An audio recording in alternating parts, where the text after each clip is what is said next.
What's up, Chelsea fans, football fans? Welcome back to Chelsea Karen channel. The resurgence of Enzo Fernandez. In fact കഴിഞ്ഞ match റിവ്യൂവിൽ ഞാൻ Enzo ഫെർണാണ്ടസിനെ കുറിച്ച് ലാവിനെയും കുറിച്ച് ഞാൻ പറഞ്ഞില്ല match റിവ്യൂവിൽ. വിട്ടുപോയതാണ്. ഞാനങ്ങനെ എന്ത് പറ്റിയെന്ന് ചോദിച്ചു കഴിഞ്ഞാൽ എനിക്കറിയില്ല. നമ്മളിങ്ങനെ സംസാരിച്ചുകൊണ്ടിരിക്കുന്ന സമയത്ത് നമ്മൾ പ്ലേയേഴ്സിന്റെ കുറച്ച് വിട്ടുപോകല്ലോ. എൻസോ ഫെർണാണ്ടസിന്റെ ഗോളിനെ കുറിച്ച് ഞാൻ സംസാരിച്ചു, പക്ഷെ പ്ലെയർ പെർഫോമൻസിനെ കുറിച്ച് സംസാരിച്ചില്ല, ലാവിനെ കുറിച്ച് ഞാൻ സംസാരിച്ചില്ല. ഇന്നത്തെ വീഡിയോ എൻസോ ഫെർണാണ്ടസിനെ കുറിച്ചാണ്. The man who is back.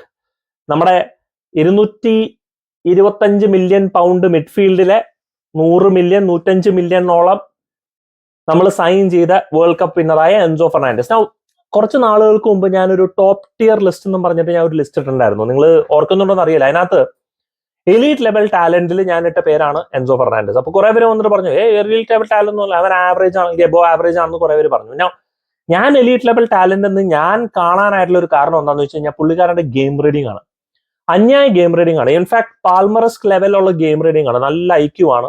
Players എവിടെ ഉണ്ടെന്നുള്ളത് അറിയാം. അണ്ടർ പ്രഷർ മൂവ് ചെയ്യാനൊക്കെ അറിയാം. സംഭവം അപ്പൊ ഒരു അടിപൊളി ഒരു ഐക്യു ഉള്ള ഒരു പ്ലെയർ ആണ്. ചോദ്യം സ്കിൽ സെറ്റിലായിരുന്നു. കാരണം നമ്മൾ ഒരു പ്ലെയറിനെ വിലയിരുത്തുമ്പോൾ, ഒരു മിഡ്ഫീൽഡറിനെ വിലയിരുത്തുമ്പോൾ നമ്മൾ അവരെ എന്തിലൊക്കെയാണ് ഒരു മിഡ്ഫീൽഡേഴ്സ് ക്വാളിറ്റി ഉണ്ടാവുന്നത്?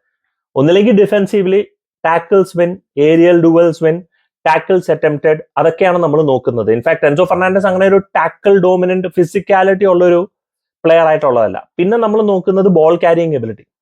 ബോൾ എത്ര ഡിസ്റ്റൻസ് ക്യാരി ചെയ്യും, ഡ്രിബിൾ ചെയ്ത് ക്യാരി ചെയ്തുകൊണ്ട് പോകണം. ഇപ്പൊ ഉദാഹരണത്തിന് നമ്മുടെ ഒരു കോവിച്ചിച്ച് പോലെ മിഡ്ഫീൽഡിൽ നിന്ന് ബോൾ ക്യാരി ചെയ്തിട്ട് പ്രോഗ്രസ് ചെയ്ത് മുന്നോട്ട് കൊണ്ടുപോകാം. പിന്നെ ഫൈനൽ തേർഡിലുള്ള ഔട്ട്പുട്ട്, അതായത് ചാൻസസ് ക്രിയേഷൻ, ഗോൾ ക്രിയേഷൻ. അപ്പൊ ഇങ്ങനത്തെ തരത്തിലുള്ള പ്ലെയേഴ്സ് ആണ് ശരിക്കും പറഞ്ഞ ഒരു മിഡ്ഫീൽഡിൽ നമ്മൾ നോക്കുന്നത്. എൻസോ ഫെർണാണ്ടസിനെ നമ്മൾ വിലയിരുത്തുമ്പോൾ ഞാൻ സത്യം പറഞ്ഞാൽ ഞാൻ കൺഫ്യൂസ്ഡ് ആണ്. ഇവനെ നമ്മളിപ്പോൾ എവിടെ വിലയിരുത്തും? കാരണം അവനൊരു ഡീപ് ലൈൻ പ്ലേ മേക്കറിന്റെ പ്രൊഫൈൽ ആയിട്ടാണ് ഉള്ളത്. പക്ഷെ അവൻ അറ്റാക്കിംഗ് നമ്പർ 8, നമ്പർ 10 റോളിലാണ് എൻസോ മാരസ്കയായിട്ട് കളിപ്പിച്ചുകൊണ്ടിരിക്കുന്നത്. അറ്റാക്കിംഗ് തേർഡിലാണെങ്കിൽ ഔട്ട്പുട്ടും കാര്യമായിട്ട് വരുന്നില്ല. നേരെ മറിച്ച് നമ്മൾ ആ കഴിഞ്ഞ കളിയിൽ നോക്കിയാൽ തന്നെ അറിയാൻ പറ്റും. ആദ്യം ഒരു അവസരത്തിൽ ലെഫ്റ്റ് സൈഡിലെ ഹാഫ് സ്പേസിൽ പുള്ളിക്കാരൻ്റെ ഒരു ത്രൂ ബോൾ കിട്ടിയിട്ട് പുള്ളിക്കാരന്റെ ഫസ്റ്റ് ടച്ച് ഒന്ന് ലൂസായിരുന്നു. അപ്പൊ ഞാൻ ആലോചിച്ചു, പണി വാളി, എന്റെ ഫസ്റ്റ് ടച്ച് ചെറിയ ലൂസ് ആണല്ലോ എന്നുള്ളത്. അതിനുശേഷം മച്ചാൻ വന്ന് ഇൻഫ്ലുവൻസ് ചെയ്യുന്ന, അടിപൊളിയായിട്ട് ഇൻഫ്ലുവൻസ് ചെയ്യുന്നുണ്ട്. He is keeping the ball under pressure. Game നല്ലോണം സർക്കുലേറ്റ് ചെയ്യുന്നുണ്ട്, നല്ലോണം ഫിസിക്കാലിറ്റിയിൽ ഇൻവോൾവ് ആവുന്നുണ്ട്. ആൻഡ് ആ അടിച്ച ഗോൾ, ആ പാൽമറിന്റെ പാസ് അത്രയ്ക്ക് സൂപ്പർ വെയിറ്റഡ് പാസ് ഒന്നും ആയിരുന്നില്ല, നല്ലൊരു പാസ് തന്നെയായിരുന്നു. പുള്ളിക്കാരൻ ലെഫ്റ്റ് ഫുട്ടിൽ അത് ടച്ച് എടുത്തെങ്കിലും അതൊരു നല്ലൊരു ഹൈറ്റ് വന്നു.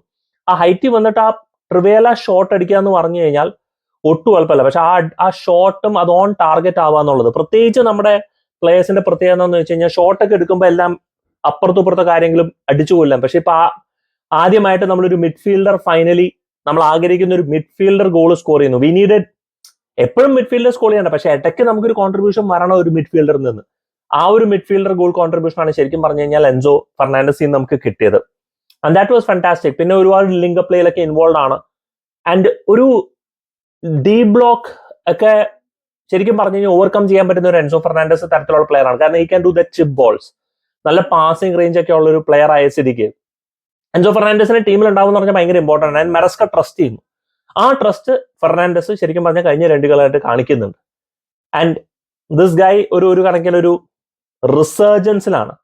എവിടെയോ എനിക്കൊരു ചെറിയ സംശയം, കല്യാണമൊക്കെ കഴിച്ച് ഭാര്യയൊക്കെ വിട്ടുപോയി കഴിഞ്ഞാൽ മച്ചാ നല്ല തകർത്ത് പെർഫോം ചെയ്യുന്നുണ്ട്. ഭാര്യയൊക്കെ പറഞ്ഞു എനിക്ക് വയ്യ, എനിക്ക് കുറച്ച് നാള് ബാച്ചലറായിട്ടൊക്കെ ജീവിക്കണം. ഭാര്യ പറഞ്ഞു ഓക്കെ, നിങ്ങൾ എന്ത് പണ്ടാരാന്ന് വെച്ചാൽ കാണിക്കാം. അതിനുശേഷം മച്ചാ പറഞ്ഞ തകർത്ത് പെർഫോം ചെയ്യുന്നുണ്ട്.